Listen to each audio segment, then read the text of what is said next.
So a lot of studies have been done. For example, there was one meta-analysis that was done in 1997.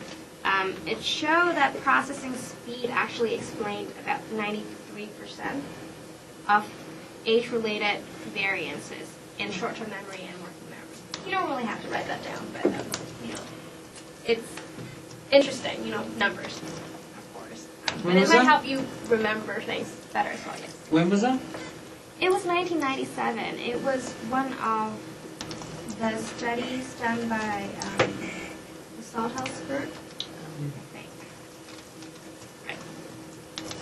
And just in general, older adults typically are much slower when the cognitive complexity of the task increases. So by cognitive complexity or cognitive load, once again, it goes back to, say, for example, the experiment you read about in Chapter 15. That will be an increase in cognitive load because you're doing two things at the same time. And when you try to, give them more stuff to do, they tend to be even slower. And part of it could be, working memory capacity once again. It could be that it's just more difficult for them. And when things are more difficult, it means they may have even more problems with deliberate processing. The demand is huge. And so now they have to really, really focus and try their very best. So, slowing definitely has a part to play in the age-related differences you see. But the take-home message is that actually, for a lot of the research studies, especially the more recent ones, perceptual speed or slowing, it's not the only common cause of decline in cognitive aging. Because in earlier studies and reviews, some people were suggesting that, everything is related to perceptual speed and, hearing and sensory problems and so on. No, it's not the only reason. It explains some, but there are other causes or possibilities out there. Could it be the case that cognitive aging, decline in memory, and perceptual speed, the slowing part, could it be that they're all based on the same underlying construct? Maybe. Could be. That's also one concept or idea that some people have proposed. So once again, in gerontology, there are a lot of different theories and hypotheses and concepts. Some of them are better tested, some of them are just theories. And it's not necessarily the case that they are against one another. As a matter of fact, they complement each other. And I think the best thing for you, for me, I feel like the best thing is to tease apart things that are the most relevant and try to put them together so as to make sense of it, yes. What's explicit memory? I'm sure everyone else in here knows but me. Can somebody help me out?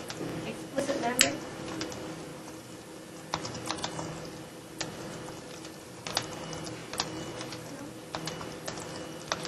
So, compared to, if we're talking about the dichotomy. Yeah, you had mentioned that implicit was automatic. And so what's explicit? So that means where you make an effort at it? So going back to the bike, the example of, riding a bike and so on. So those are more implicit procedural and it doesn't involve as much conscious awareness or processing. But explicit memory, semantic memory, or word meaning can actually be an explicit memory. What I just said today, it can be explicit memory. Something you can verbalize, something that's more conscious. Oh, okay, thanks. All right. So once again, the summary is that all these hypotheses are all under the category of resource theories. They're very similar. One way to integrate all these so far would be that older adults more likely have deficits in processing resources because of reduced processing efficiency in their working memory or the inhibitory deficits or both. So it could be inhibition, could be working memory, could be both. All of the above. And so the primary mechanisms of these difficulties may involve perceptual speed. So that may be one thing that underlies it, or maybe it isn't. And so because of the importance of processing speed, it may actually in turn affect your working memory capacity. And then it would reduce resources for you to integrate context and engage in deliberate processing and so on. And that is why if there are also very few environmental support cues available, you will not be able to memorize as well as you age. It seems like I just said a lot, but really I'm not. I'm just repeating myself basically, just to make you remember that all these things are very similar, interconnected, potentially the same thing, or almost the same thing.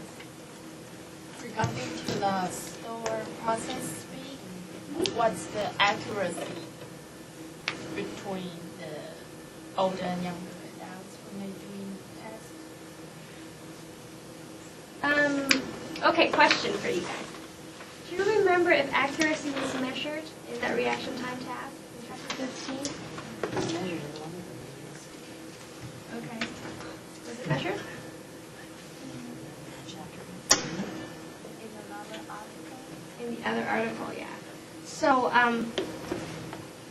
sometimes people look at accuracy. Sometimes people don't.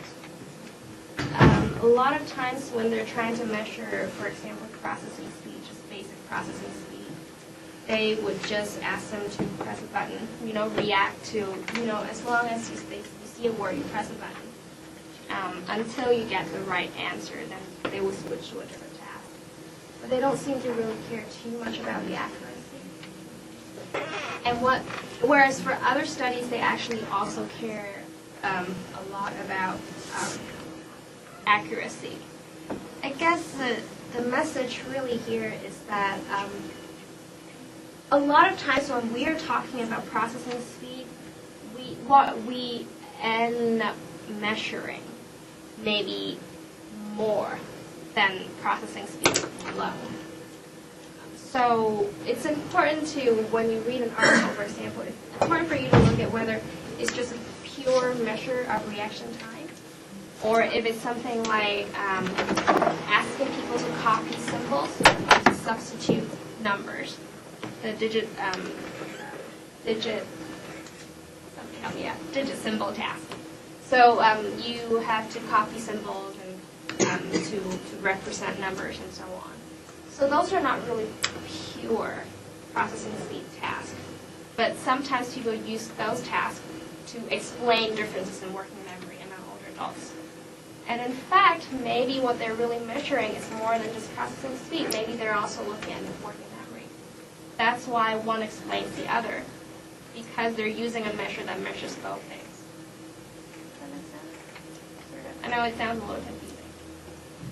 But that is, I don't think I answered your question specifically, but that brings up a really good point. When you, in the future, when you think about, the studies and so on, what are they really measuring? If you are using one measure that taps at two different things to measure something, then you run a risk. You can't really say that A needs to be. Causation in itself is a very risky thing to claim anyway. Questions? Shall we move on?